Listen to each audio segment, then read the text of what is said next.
ஆண்டவராகிய இயேசுவின் நாமத்தினால உங்களை நான் வாழ்த்துகிறேன். சங்கீதம் 1:2. கர்த்தருடைய வேதத்தில் பிரியமாயிருந்து இரவும் பகலும் அவருடைய வேதத்தில் தியானமாக இருக்கிற மனுஷன் பாக்கியவான். அவருடைய வேதத்தில் தியானமாக இருக்கிற மனுஷன் பாக்கியவான்.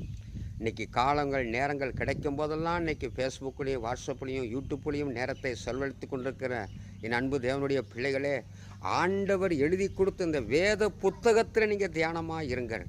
ஆண்டவருடைய வேதத்தை நீங்கள் வாசிக்கும் போதெல்லாம் கர்த்தர் உங்களோடு கூட பேசுவார். உங்களுக்கு சமாதானம் இருக்கும், மகிழ்ச்சியாக இருக்கும். அதனால் அந்த கடைசி நாட்களில் தேவனுடைய வேதத்தில் அதிகமாக நீங்கள் பிரியமாக இருங்கள்.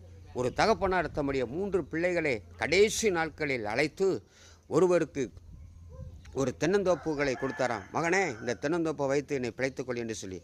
இன்னொருத்தரை கூப்பிட்டு ஏராளமான வீடு வாசல்களை கொடுத்து விட்டு, மகனே, இந்த வீடுகளை பூரா நீ எடுத்துக்கொள் என்று சொல்லி 2வது மகனை அனுப்பிவிட்டாராம். 3வது மகனை ஒரு கருப்பு புஸ்தகம், வேத புஸ்தகத்தை கையில் கொடுத்து, மகனே, நீ இந்த புத்தகத்தை வைத்து நீ பிழைத்துக்கொள் என்று சொன்னாராம்.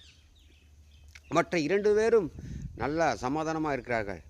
ஆனால் இந்த புத்தகத்தை வைத்து கொண்ட மகன் மாத்திரம் சோகத்தில், என் தகப்பனார் கடைசி காலத்தை எல்லாருக்கும் வீடு வாசல்கள் தோப்புகளை கொடுத்துவிட்டு எனக்கு ஒரு புக்கை கொடுத்து விட்டாரே என்று சொல்லி மனக்கவலையோடு கூட இருந்து ஒரு நாள் கோபத்தில் டென்ஷனில் இந்த புத்தகத்தை தூக்கி அவர் வெளியே இருந்தபோது அந்த புத்தகத்துக்குள்ளே இருந்து ஒரு வார்த்தை வந்தது.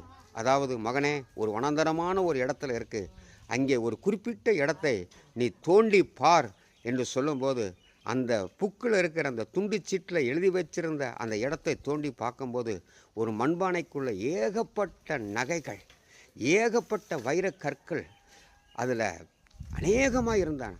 அப்பொழுது அந்த மகன் சொன்னாராம், என் தகப்பனார் கொடுத்த இந்த வேத புத்தகத்தை நான் என்றைக்கோ திறந்து பார்த்திருந்தால் இதுக்குள்ள ஆசீர்வாதத்தை நான் சுதந்திரத்திருப்பேனே, இத்தனை நாட்களை நான் கடந்து விட்டேனே என்று சொல்லி வருத்தப்பட்டாராம். அதனால் என் தேவ பிள்ளைகளே, வேத புஸ்தகத்தை திறந்து பாருங்கள். கர்த்தர் அதில் ஏகப்பட்ட பொக்கிஷங்களை நமக்காக வைத்திருக்கிறார். கர்த்தர் உங்களை ஆசீர்வதிப்பார். ஆமென்.